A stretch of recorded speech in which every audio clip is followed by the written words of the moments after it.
And it's on, right? We have to double check. 7, 8, 9. Hi! Can you imagine? Last Monday, Corsica. This Monday, Hawaii. Both islands very, very far away from each other. I'm stoked. I've actually done really well with the travel. The time change hasn't really bothered me too much. I've gotten back on a sleep schedule, and I think managing circadian rhythms has been a really, really good thing for me. But today we're going to talk really, and we're going to move to restore movement. So this morning I actually did the bike leg of an Olympic distance triathlon, hardest bike session of my year, but it was a blast. But it's a really important thing after a hard training session and travel, or just travel, to restore optimal movement in the body. So we're going to start with some very gentle hip hinges.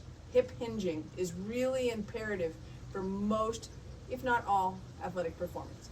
Okay, so we want to take a big breath as usual, pull the ribs off the hips, push the hips back, and we're just going to let that happen gently. We load up the heels, push the hips back. Let's go 10 of those. 3. You might feel a little bit of high hamstring. 4, 5, 6, nothing too extreme, just get into your hinge. 7, 8, 2 more, 9, good, and 1 more, 10. From there, we're gonna go right into the archer. This is from foundation training. So right leg in front of left, left leg heel is floating, so we're up on our toes there. 60-40 weight distribution, so we got 60% of the weight on the lead leg. We're just gonna load up the back line by extending the arms to the height of the heart, and we're just gonna open that left hip and bring it back. All right, so 1, let's just do 10 of these. 2, just like you're pulling back, bow and arrow. 3, keep the eyes on the lead hand. 4, hip starts the movement. 5, 6, elbow high. 7, keep that hand up. 8, 9, good, and 10, and you can see all the movement that's happening in my body, and that's fine. There's not a lot of rules. I want motion, right? Controlled mobility. Left leg in front of right, 60-40 weight distribution, float the hands to the height of the heart. From right here, we're gonna open up the right hip and the right hand. 1, 2, 3, now let's get tall and stay tall. 4, 5, 6, elbow up. 7, back foot is pivoting. 8, 9, and 10. Good. Right back to the hinge. This time we're just going to reach the hands out to the front. Thumbs will be up. From right here, take the pinkies, touch the hip bones, and we're just going to reach hands, hips to the back, hands to the front. We got 10 of these. Working that hinge again, 2, but we're loading it a little bit more with the weight of the arms. 3, 4. I will say that after watching a lot of people today in the triathlon, I love going to triathlons because you see all different kinds of shapes and fitness levels, and I love looking at older athletes. Oh, you guys, the most important thing that we can do is establish really good strength on the back side of the body and length on the front side of the body to enhance posture. Posture will give us breath. Breath gives us life. Breath gives us performance. I just can't, you don't need more biking and hiking and walking. You need that, but you need mobility and strength more than anything. Okay, let's go nice wide feet, and we're just gonna toggle the knees to the midline of the body here. 1, 1. Nice, easy hip rotation. 2, 2. 3, 3, 4, 4, 5. 1 more. And 5. Laying onto your back. Pull both knees into your chest. It's more positional than it is intensity. So you're just gonna lay there, and I want you to drop your sacrum from right there.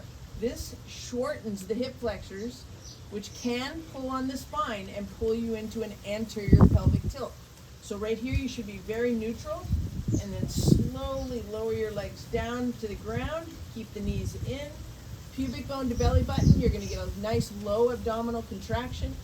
And from right there, we're gonna work 5 big breaths. So we're working through the diaphragm to establish better stability in the lower part of the spine and the abdomen. Ready? 5 big breaths. Fill the lungs with air.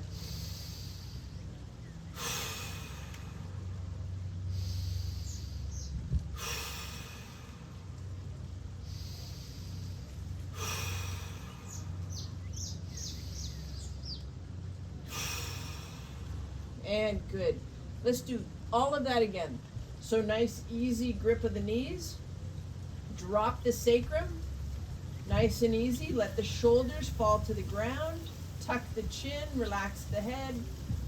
Slowly lower the feet. You can feel the stomach just turn on, switch on, all that deep abdominal stabilizers, spinal stabilizers. From right there, make sure that the knees are in. We're gonna just keep that pubic bone to belly button, flat hips, flat low back. You are not able to slide your hand under your low back. From right here, 5 big breaths.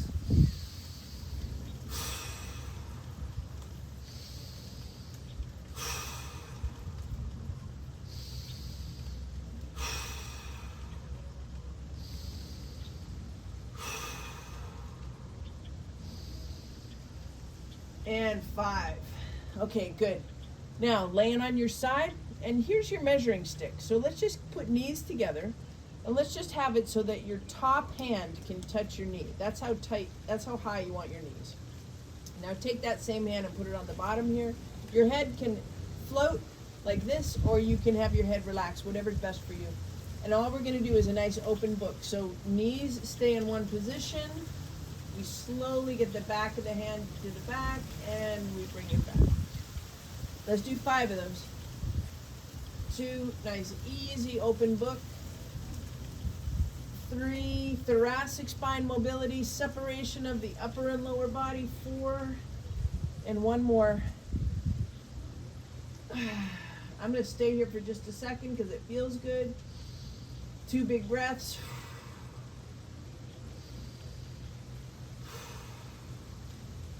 If you've had shoulder injuries, that might be kind of hard for you to lay back all the way like that, but if you can slowly repeat this movement throughout the day, it'll get a lot easier over time.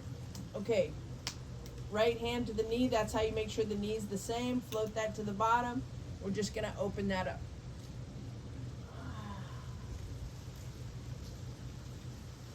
2, 3, 4, and we're gonna breathe on the 5th one. Ready? Just open it up. Nice big breaths, 2 of them.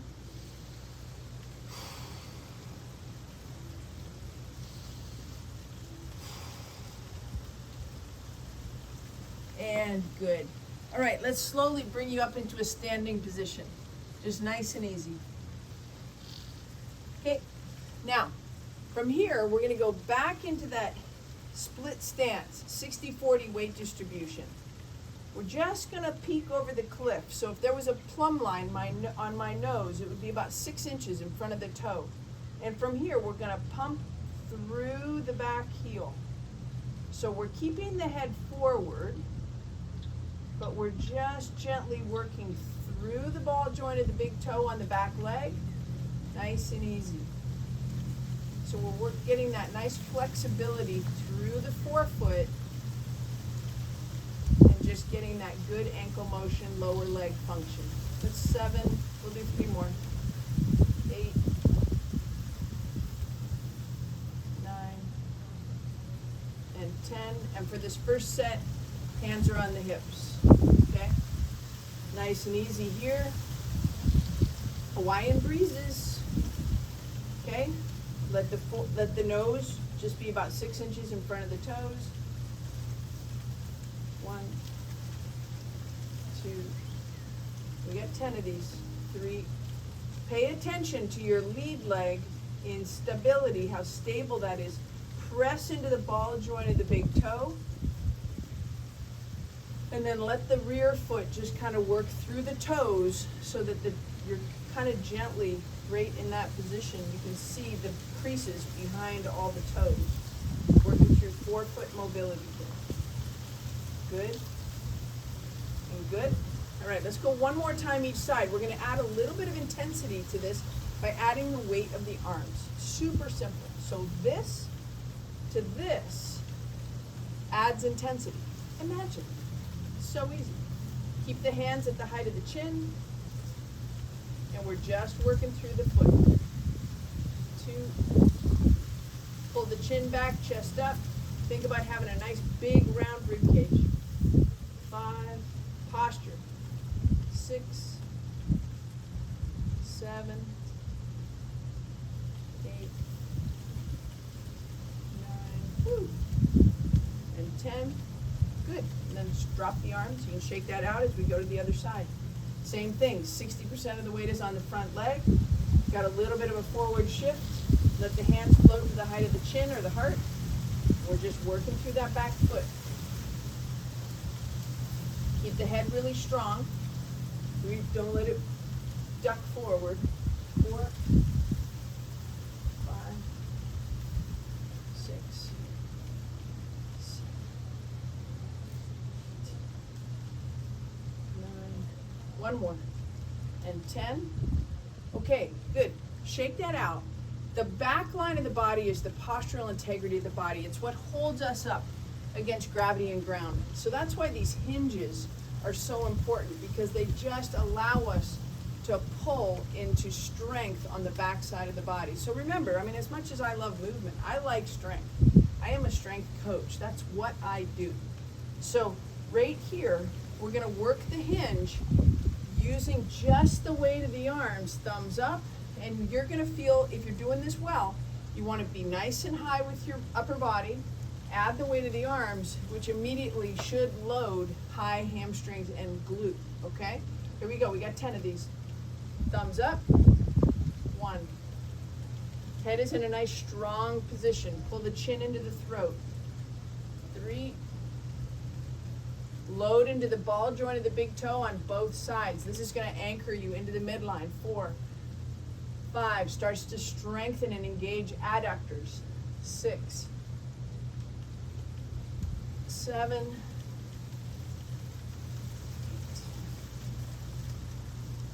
9, good, and 10. Awesome. All right, let's take it into the hinged position. Hands on the knees. I always like to think this is like playing third base. Heels outside of toes, so we're anchored. And we're just gonna glide. The beauty of this glide is hips, thoracic spine, and ankles are all mobilizing at the same time. So let the knee forward over the toe and come back. Knee forward over the toe, drop the right shoulder towards the knee. Push your hips back, work the hinge, let the knee roll forward, work the ankle mobility. You need to tighten up the stance, tighten up the stance. One more each side. And good. From there, let's work a little bit of stability, making sure that the brain, the signal to the brain is making it all the way to the foot, a little bit of balance. So the first thing, let's just stand. Anytime we do a loaded exercise, people just want to get moving with the load or the dumbbell or the kettlebell, whatever the choice is of the day. But the most important thing is standing. So let's get the head over the foot and just stand. So first thing, we're on the left side. Let's put the right leg into extension. Okay, so we're left leg, stance, right leg back. Right knee behind the left knee. And just work through the foot. Seems like a little thing, but it's a big thing. Okay, you want to strengthen your single leg stance. Right leg, because whether you're pedaling a bike or whether you're running, you need to be stable. to produce force and reduce force. Okay, right leg stance, left leg behind in extension, and just stand and breathe. 5, 4, 3, 2, and 1. Now, when we're running, and I don't talk too much about, I'm not a running expert per se, but there are things that I know that should happen. And that is when you go into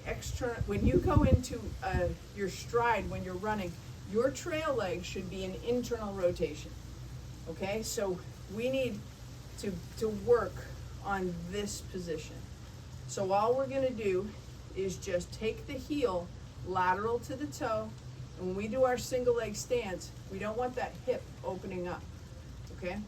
So let's just take the heel, kind of force it outside of the toes on the back leg, stay tall, and we're just gonna stand on left leg for 5, 4, so the rear toes are towards the midline. 3, 2, and 1, and then we'll go ahead and work the other side. If you've recently hurt your ankle, I want you to start working on these single leg stances, especially in your bare feet if you can get there. Okay, we need to re-educate the feet to stand in a really good way that isn't compensating for weakness up the chain or right at the ankle. Even worked with an athlete last week who had a broken ankle 2 years ago, lots of hardware put in, lots of hardware taken out, and she still wasn't stable on that leg. So we're gonna put her on a little bit of a program, and she's running, but we can help her just by getting a little bit more reconnection of the nervous system into that leg. I don't think it was ever really re-educated and reinforced in a program. So stay strong on one leg, very, very good.